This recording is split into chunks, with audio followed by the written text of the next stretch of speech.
নাগপুর থেকে কলকাতার বিমানে পাখির ধাক্কা। এই মুহূর্তের অত্যন্ত বড় খবর, নাগপুর থেকে কলকাতার বিমানে পাখির ধাক্কা।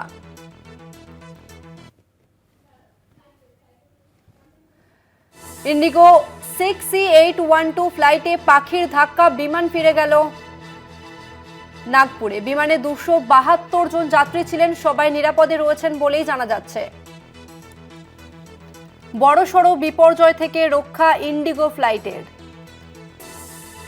ইন্ডিগো ফ্লাইটে পাখির ধাক্কা, নাগপুর থেকে কলকাতা বিমানে পাখির ধাক্কা। ইন্ডিগো 6C812 ফ্লাইটে পাখির ধাক্কা, বিমান ফিরে গেল নাগপুরে।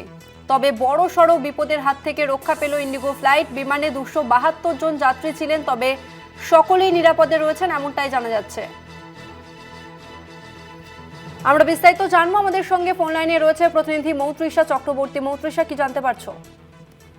মাঝ আকাশে পাখির সঙ্গে ধাক্কা খেলো কিন্তু নাগপুর থেকে কলকাতা মুখী একটি বিমান, এবং বিপত্তির পরেই এই বিমানটিকে জরুরি অবতরণ করানো হয় মহারাষ্ট্রের নাগপুর বিমানবন্দরে।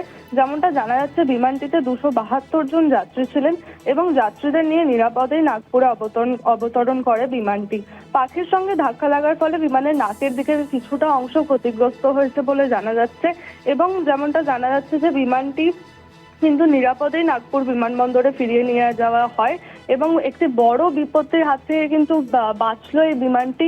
একটি বড়সড় দুর্ঘটনা হলেও হতে পারতো এর ফলে, কিন্তু পরবর্তীতে এখন কিন্তু বিমানটির অবস্থা কিন্তু খতিয়ে দেখা হচ্ছে এবং বিমানটি এর পরে ঠিকভাবে আবার উঠতে পারবে কিনা সেটাও দেখা হচ্ছে।